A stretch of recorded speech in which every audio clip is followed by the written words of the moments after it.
कहीं किसी कोने में एक कहानी चुपचाप सांस ले रही है और हम लाए हैं उसकी खामोश धड़कनें आप तक। स्वागत है आपका कथा किस्सा के इस सफर में। अगर आप भी ऐसी रोचक और रहस्यमयी कहानियां सुनना चाहते हैं तो चैनल को सब्सक्राइब करें ताकि अगला किस्सा आपसे छूट ना जाए। रात के 12 बज रहे थे। पहाड़ों के बीच बसा शांत कस्बा धुंध में लिपटा हुआ था। सड़कों पर सन्नाटा था और सिर्फ स्ट्रीट लाइट्स की पीली रोशनी ठंडी हवा के साथ कांपती दिख रही थी।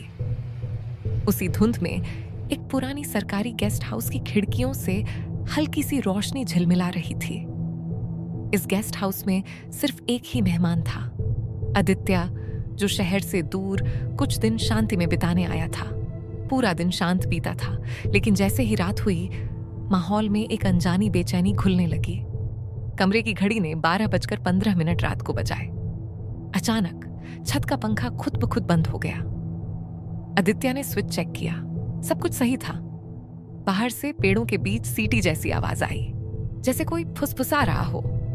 उसने खिड़की बंद की, लेकिन आवाजें भीतर तक घुस आईं। कुछ देर बाद गलियारे में धीमे कदमों की आहट सुनाई दी। कोई दरवाजे के बाहर रुककर सांस ले रहा था, भारी थकी हुई सांसें। आदित्य ने सोचा शायद चौकीदार होगा, पर जब उसने दरवाजा खोला तो गलियारा खाली था। सिर्फ गीली मिट्टी के पैरों के निशान थे जो धीरे धीरे खुद ब खुद मिटते जा रहे थे। आदित्य का दिल तेज धड़कने लगा। उसने कमरे की लाइट्स बंद की, खिड़की से बाहर झांका। गेस्ट हाउस के बगीचे में किसी की परछाई खड़ी थी, बिना हिले बिना मुड़े, सीधी उसकी खिड़की की तरफ देखती हुई। उसने तुरंत पर्दा गिरा दिया।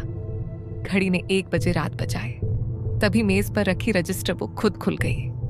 उसके पुराने पीले पड़े पन्नों में एक नाम लिखा था, आदित्य मल्होत्रा, अंतिम मेहमान। उसके नीचे छोटा सा नोट था, जो इस कमरे में एक रात बिताता है उसका नाम अगली सुबह मिट जाता है, हमेशा के लिए। आदित्य ने पन्ना बंद किया। पसीना उसके माथे से टपक रहा था, जबकि कमरा ठंडा था। उसने भागने का सोचा, मगर दरवाजा अब अंदर से बंद नहीं, बाहर से बंद था, हिलाकर भी नहीं खुला।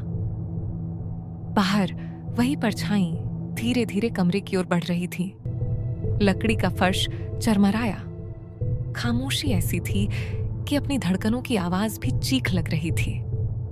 आदित्य ने आखिरी बार खिड़की से देखा। परछाई अब बिल्कुल सामने थी, लेकिन उसका चेहरा धुंध में घुला हुआ पहचान से परे। और फिर लाइट चली गई, सिर्फ घड़ी की टिक टिक, फिर वो भी बंद। सुबह जब चौकीदार आया, कमरे का दरवाजा खुला था। कमरा खाली, कोई सामान नहीं, कोई निशान नहीं।